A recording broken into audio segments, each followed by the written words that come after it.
Você sabe quando percebe que sua vida inteira foi uma mentira? Não é como nos filmes, onde há uma revelação dramática com música de fundo. É mais como um vidro se quebrando devagar, estilhaço por estilhaço, até que você olha para o chão e vê que não sobrou nada inteiro. Meu nome é Helena, tenho 34 anos e preciso contar essa história. Não porque quero pena ou vingança, mas porque descobri que algumas verdades precisam ser ditas para que a gente consiga respirar de novo. Tudo começou numa manhã de terça-feira. Eu estava preparando café quando meu telefone tocou. Era minha irmã Clara, chorando tanto que mal conseguia falar. Entre soluços, ela disse que precisava me contar algo que estava destruindo ela por dentro há meses. Helena, eu não aguento mais. Eu preciso te contar sobre o Rafael. Rafael, meu marido de 8 anos. O homem que eu amava desde os 22, que me prometeu que seríamos eternos, que construiu comigo os sonhos mais bonitos que eu já tive.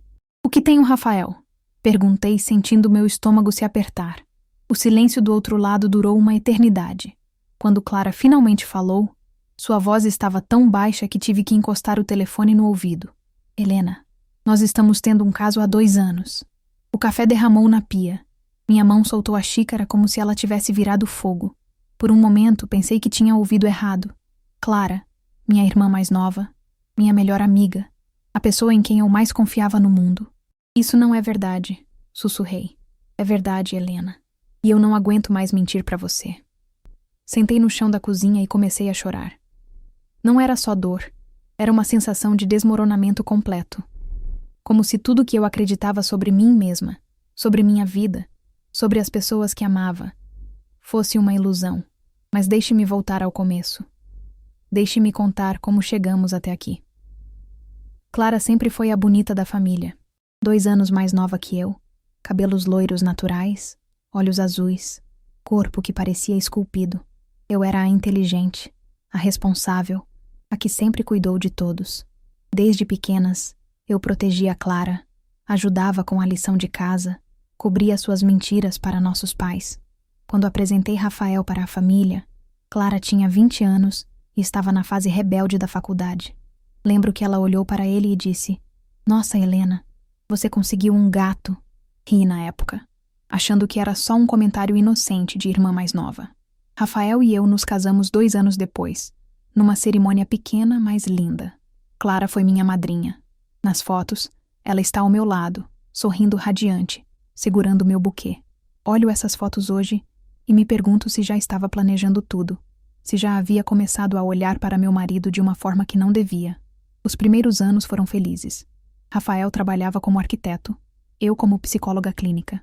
Compramos nossa casinha, adotamos um cachorro, falávamos sobre ter filhos. Clara visitava sempre, especialmente depois que se separou do namorado da faculdade. Preciso de um tempo com minha irmã favorita, ela dizia, se jogando no nosso sofá como se fosse dona da casa. Rafael sempre foi gentil com ela. Talvez gentil demais. Oferecia carona, ajudava com problemas do carro, dava conselhos sobre trabalho.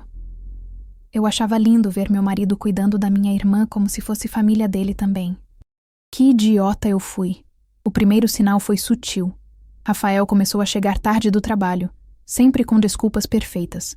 Cliente difícil, prazo apertado, trânsito. Quando eu ligava para o escritório, a secretária dizia que ele tinha saído cedo. Devia estar no trânsito, eu pensava, dando sempre o benefício da dúvida. Clara também mudou. Ficou mais distante, mais evasiva. Quando eu perguntava sobre os homens que estava conhecendo, ela desconversava. Quando eu sugeria sairmos juntas, sempre tinha algum compromisso. Mas o que mais me machucou, olhando em retrospectiva, foram os pequenos momentos de cumplicidade entre eles. Um olhar que durava 2 segundos a mais. Um sorriso que compartilhavam quando achavam que eu não estava vendo. A forma como Clara tocava o braço dele quando fazia uma piada. Eu via tudo, mas minha mente se recusava a conectar os pontos. Como poderia? Era minha irmã. Era meu marido. Eram as 2 pessoas em quem eu mais confiava no mundo. A mudança mais drástica aconteceu no nosso 6º aniversário de casamento. Rafael chegou em casa com um buquê de flores murchas que obviamente tinha comprado no semáforo. Quando perguntei se tínhamos jantar marcado, ele disse que tinha esquecido e que estava muito cansado. Naquela noite, deitados na cama, tentei conversar sobre nós, sobre como sentia que estávamos distantes. Rafael me abraçou e disse que eu estava imaginando coisas. Você é a mulher da minha vida, Helena. Nunca duvide disso. Acreditei nele. Porque quando você ama alguém de verdade, você quer acreditar. Você se convence de que seus medos são paranoia, que suas suspeitas são ciúme infundado. Durante esse período mergulhei no trabalho. Aceitei mais pacientes, fiz cursos de especialização, escrevi artigos para revistas científicas. Era mais fácil focar na dor dos outros do que encarar a minha própria. Meus pacientes me procuravam porque eu tinha uma capacidade especial de entender traição, abandono, decepção. Eles não sabiam por quê, mas eu sabia. Estava vivendo tudo aquilo na pele, só que me recusava a admitir.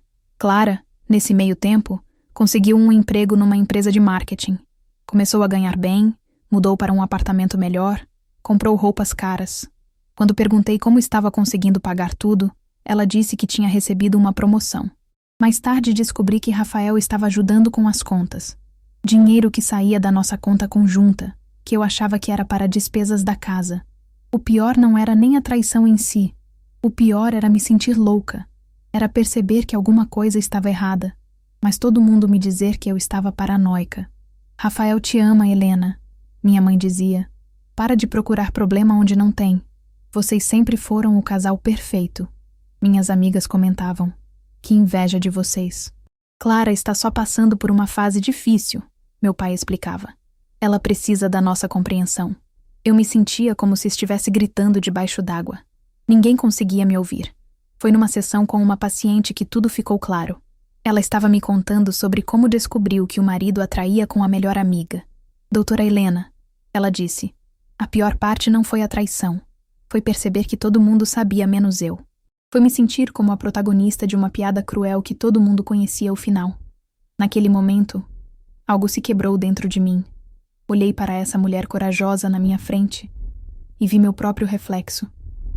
Vi que eu estava fazendo exatamente o que ela tinha feito, fingindo que estava tudo bem para não encarar a verdade. Quando cheguei em casa naquela noite, Rafael estava no sofá assistindo TV. Sentei ao lado dele e perguntei diretamente: Você está me traindo? Ele nem piscou. Olhou para mim com aquela cara de quem está magoado pela desconfiança. Como você pode perguntar uma coisa dessas, Helena? Depois de tudo que construímos juntos. É uma pergunta simples, Rafael.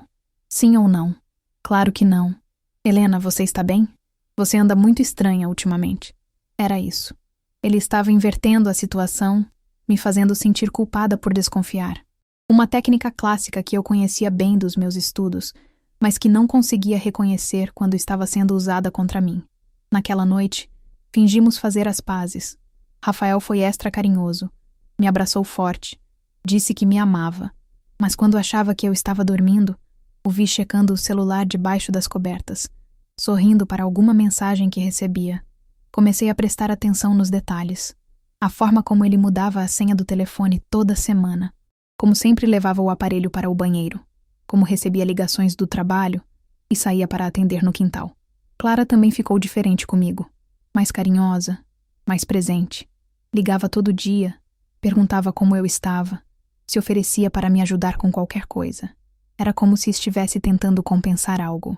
Helena, você é a melhor irmã do mundo, ela dizia, me abraçando forte demais. Eu te amo tanto. Hoje eu sei que era culpa. Clara estava se afogando na própria mentira e tentando aliviar a consciência sendo super irmã. O momento decisivo aconteceu numa sexta-feira. Rafael disse que ia viajar a trabalho para São Paulo e só voltaria no domingo.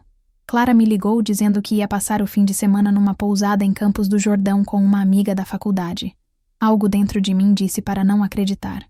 Pela primeira vez em meses, resolvi agir baseada na intuição, não na esperança. No sábado de manhã, peguei o carro e fui para Campos do Jordão. Não tinha plano. Não sabia o que estava procurando. Só sabia que precisava ver com meus próprios olhos.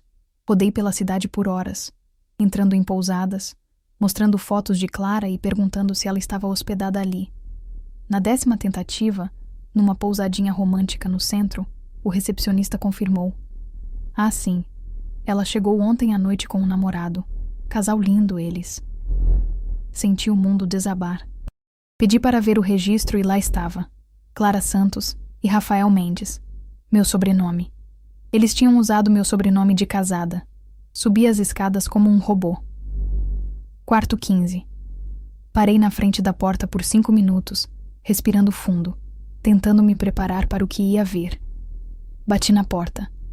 Serviço de quarto! Gritei, disfarçando a voz. Ouvi movimentação lá dentro, cochichos apressados. A porta se abriu e Clara apareceu, de roupão, cabelo bagunçado, cara de quem acabou de acordar. Quando me viu, o rosto dela virou branco. Atrás dela, Rafael apareceu de cueca, tentando entender o que estava acontecendo. O silêncio durou uma eternidade. Os três parados ali, olhando um para o outro, como se fôssemos personagens de uma peça de teatro que ninguém sabia como terminar. Helena, Clara sussurrou. 2 anos? Perguntei surpreendentemente calma. Ela assentiu, começando a chorar. 2 anos vocês me fizeram de idiota.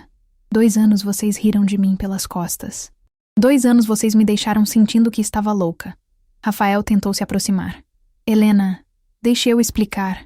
Não. Minha voz saiu mais firme do que eu imaginava que conseguiria. Não quero explicação. Quero que vocês saibam que eu sei. E quero que vocês vivam com isso. Saí dali sem olhar para trás. No estacionamento, vomitei tudo o que tinha no estômago. Chorei até não conseguir mais respirar. Gritei dentro do carro até a voz sumir. Mas quando a dor inicial passou, senti algo que não esperava. Alívio. Finalmente eu sabia que não estava louca. Finalmente a verdade tinha vindo à tona. A volta para casa foi a viagem mais longa da minha vida. 2 horas para pensar no que fazer, como reagir, como reconstruir uma vida que tinha desmoronado em questão de segundos. Quando cheguei, liguei para minha melhor amiga, Carla, e contei tudo. Ela veio imediatamente, me ajudou a fazer as malas de Rafael e colocar tudo na garagem. Você vai ficar bem, ela disse me abraçando. Vai ser difícil, mas você vai ficar bem. Rafael voltou no domingo à noite, fingindo que tinha chegado de São Paulo. Encontrou as malas na garagem e eu sentada na sala esperando. Suas coisas estão aí fora, disse sem olhar para ele. Helena, nós precisamos conversar. Não, nós precisamos nos separar. Ele tentou argumentar, pediu uma chance de explicar, disse que ia terminar com Clara, que escolhia a mim. Mas era tarde demais. Não era uma questão de escolha. Era uma questão de dignidade. Clara apareceu na minha porta 2 semanas depois. Estava magra, com olheiras, claramente destruída. Quis entrar, quis conversar, quis me pedir perdão. Helena, por favor, você é minha irmã. Era, respondi. Agora você é a amante do meu ex-marido. Fechei a porta. Foi uma das coisas mais difíceis que já fiz na vida, mas foi necessária.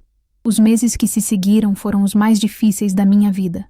O processo de divórcio, a divisão dos bens, a vergonha de contar para todo mundo o que tinha acontecido. Mas também foram os meses em que eu mais cresci como pessoa. Mergulhei na terapia. Finalmente estava do outro lado do divã, sendo cuidada, sendo ouvida, sendo validada. Descobri que tinha passado a vida inteira cuidando de todo mundo menos de mim mesma. Meu terapeuta, Dr. Carlos, me ajudou a entender que a traição não era sobre mim. Era sobre eles, sobre suas falhas de caráter, sobre suas incapacidades de lidar com a culpa de forma madura. Helena, ele dizia, você não foi traída porque não era suficiente. Você foi traída porque eles não eram suficientes. Comecei a fazer coisas que nunca tinha feito. Viajei sozinha pela primeira vez na vida. Fui para a Bahia, fiquei numa pousada à beira-mar, li livros, caminhei na praia, conversei com estranhos. Descobri que eu era boa companhia para mim mesma. Voltei ao trabalho com uma perspectiva completamente nova. Meus pacientes perceberam a mudança. Eu estava mais presente, mais empática, mais real. Havia passado pela dor que muitos deles estavam vivendo e tinha sobrevivido. Abri meu próprio consultório. Especializei-me em terapia para mulheres que passaram por traição e violência psicológica. Minha lista de espera cresceu rapidamente. Aparentemente, havia muitas mulheres precisando de alguém que realmente entendesse pelo que elas estavam passando. 6 meses depois da separação, encontrei Rafael numa cafeteria no centro. Ele estava sozinho, mexendo no celular, com cara de quem não dormia há dias. Quando me viu, levantou imediatamente. Helena, que bom te ver. Você está linda. Era verdade. Eu havia perdido peso, cortado o cabelo, mudado o estilo. Pela primeira vez na vida, estava me vestindo para mim, não para agradar ninguém. Como você está? Perguntou claramente desconfortável. Bem, muito bem, na verdade. E a Clara? Sorri. Um sorriso genuíno, sem raiva, sem mágoa. Não sei, Rafael. Clara não faz mais parte da minha vida. Ele pareceu surpreso. Mas ela é sua irmã. Não, ela foi minha irmã. Agora ela é a mulher que traiu minha confiança, assim como você. Houve um silêncio desconfortável. Rafael olhava para mim como se estivesse vendo uma pessoa completamente diferente. Helena, eu acabei com a Clara. Lamento por ela. Você não entende. Eu terminei porque percebi que ainda te amo. Percebi que cometi o maior erro da minha vida. Respirei fundo. 6 meses atrás, ouvir isso teria me destruído ou me dado uma esperança falsa. Agora, apenas confirmava que eu tinha tomado a decisão certa. Rafael, eu não duvido que você acredite nisso. Mas amor não é só sentimento. É escolha. E você escolheu minha irmã durante 2 anos. Escolheu mentir para mim todos os dias durante 2 anos. Isso não é amor. Isso é egoísmo. Saí dali com a cabeça erguida. Pela primeira vez desde que tudo tinha acontecido, me senti completamente em paz com minhas decisões. 1 ano depois, recebi um convite de casamento pelo correio. Clara e Rafael iam se casar. Rasguei o convite sem sentir absolutamente nada. Nem raiva, nem tristeza, nem nostalgia. Apenas indiferença. Minha mãe ligou naquele dia, chorando. Helena, você precisa ir ao casamento. É sua irmã. Mãe, Clara fez uma escolha quando decidiu se envolver com meu marido. Eu fiz a minha quando decidi que não ia mais aceitar ser desrespeitada pelas pessoas que eu amo. As 2 decisões têm consequências. Mas família é família. Família são as pessoas que te respeitam, que te apoiam, que te amam de verdade. Família não é só sangue, mãe. É caráter. Foi difícil estabelecer esses limites com meus pais, que insistiam que eu deveria perdoar e esquecer. Mas aprendi que perdoar não significa aceitar que as pessoas voltem para a sua vida. Perdoar é liberar a raiva para que ela não te consuma. Mas confiança, uma vez quebrada daquela forma, não se reconstrói. 2 anos depois do divórcio, conheci André. Ele era viúvo, pai de uma menina de 8 anos, dono de uma livraria no bairro onde eu tinha aberto meu consultório. Nosso relacionamento foi construído de forma completamente diferente, baseado em honestidade radical, comunicação constante, respeito mútuo. André sabia toda a minha história e nunca tentou me convencer de que eu deveria superar ou deixar para trás. Ele entendia que minha experiência tinha me moldado, me fortalecido, me tornado a mulher que ele amava. Helena, ele me disse numa noite, deitados na cama depois de fazermos amor. Obrigado por ter passado por tudo que passou. Por quê? Perguntei surpresa. Porque se você não tivesse passado por isso, não seria a mulher incrível que é hoje. Não teria a força que tem, a sabedoria que tem, a capacidade de amar de verdade que tem. Chorei naquela noite. Mas foram lágrimas de gratidão, não de dor. Nos casamos num sábado de sol, numa cerimônia pequena com os amigos mais próximos. Não convidei minha família. Convidei a família que eu tinha escolhido. Carla, doutor. Carlos, algumas pacientes que tinham se tornado amigas, colegas de trabalho. André me ensinou que é possível recomeçar, que é possível construir algo novo e bonito sobre os escombros do que foi destruído. Sua filha, Laura, me adotou como mãe do coração. Nós 3 formamos uma família estranha, bonita, baseada em escolha e amor genuíno. 3 anos depois, abri um instituto para atendimento gratuito de mulheres vítimas de violência psicológica. O projeto cresceu, recebi financiamento, contratei outros psicólogos. Hoje atendemos mais de 200 mulheres por mês. Meu trabalho virou minha missão. Ajudo mulheres a reconhecerem os sinais que eu demorei tanto para ver, a confiarem na própria intuição, a entenderem que merecem ser amadas de verdade. Foi numa dessas palestras que encontrei Clara novamente.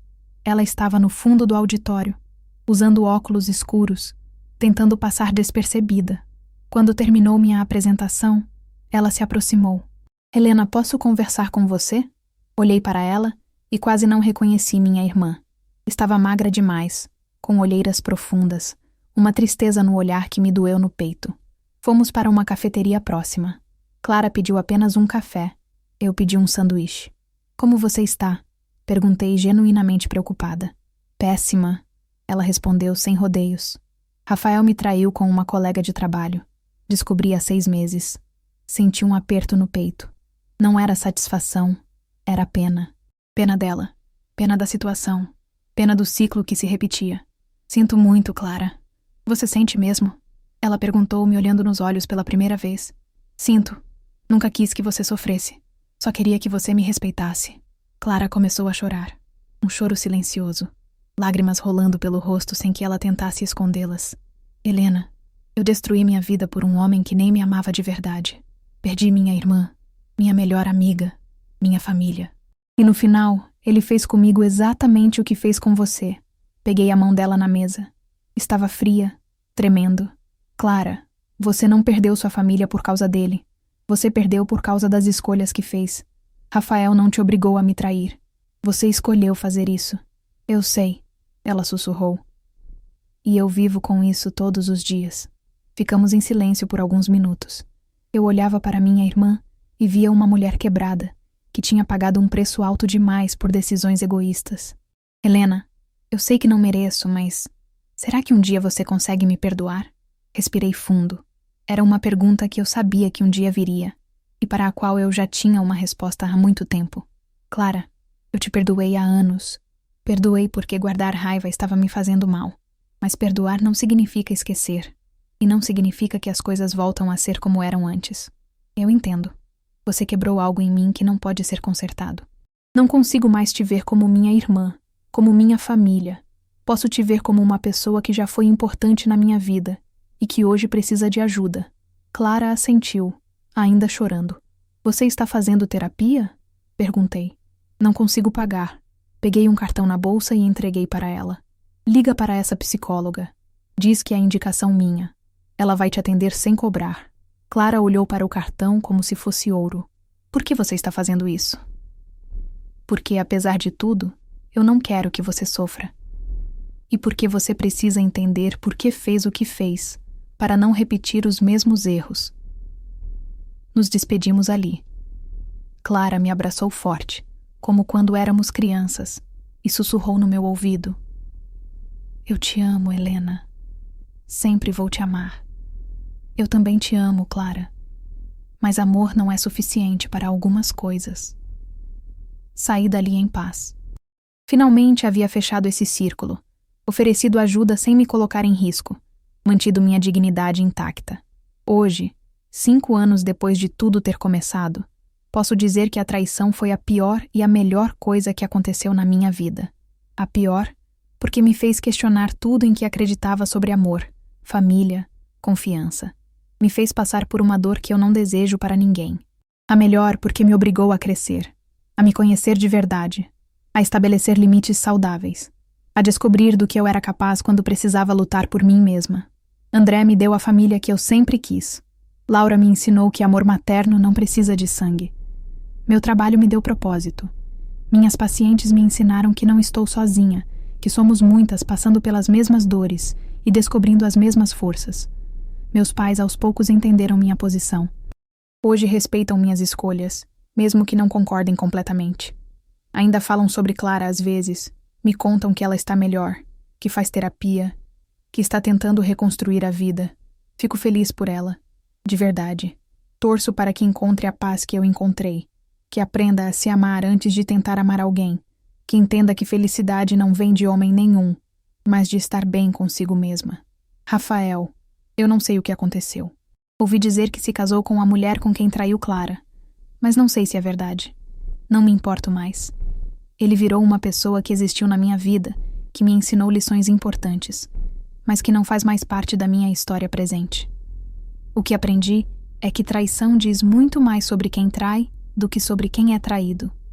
Que não somos responsáveis pelas escolhas dos outros, mas somos 100% responsáveis pelas nossas próprias escolhas. Aprendi que família é quem escolhemos para estar na nossa vida, não apenas quem dividiu o mesmo útero ou cresceu na mesma casa. Que perdoar é libertador, mas que perdoar não significa ser capacho. Aprendi que é possível recomeçar quantas vezes for preciso, que é possível transformar dor em propósito, que é possível encontrar o amor verdadeiro depois de ter sido profundamente decepcionada. Mas principalmente aprendi que eu sou muito mais forte do que imaginava, que posso sobreviver à pior traição, ao maior abandono, à mais profunda decepção, e não apenas sobreviver, mas prosperar. Hoje eu acordo todos os dias grata. Grata por ter passado por tudo o que passei, por ter me tornado quem me tornei, por ter a vida que tenho. Uma vida construída sobre verdade, respeito mútuo e amor genuíno. Se você está passando por algo parecido, quero que saiba, vai passar. Vai doer muito no começo, você vai questionar tudo, vai se sentir perdida, vai achar que nunca mais vai conseguir confiar em alguém. Mas você vai conseguir. Você vai descobrir uma força que não sabia que tinha. Vai aprender a se amar de um jeito que nunca se amou antes. Vai encontrar pessoas que vão te valorizar do jeito que você merece. E um dia, você vai olhar para trás e agradecer. Não pela dor que passou, mas pela mulher que se tornou por causa dela. A verdade sempre vem à tona. Às vezes demora, às vezes dói, mas sempre vem. E quando vem, liberta quem tem coragem de olhar para ela de frente e construir algo novo e melhor sobre os escombros do que foi destruído. Essa é a minha história. Uma história de traição, dor, superação e renascimento. Uma história de descobrir que merecemos muito mais do que estávamos aceitando. Uma história de descobrir que o final feliz não depende de quem fica ou de quem sai da nossa vida.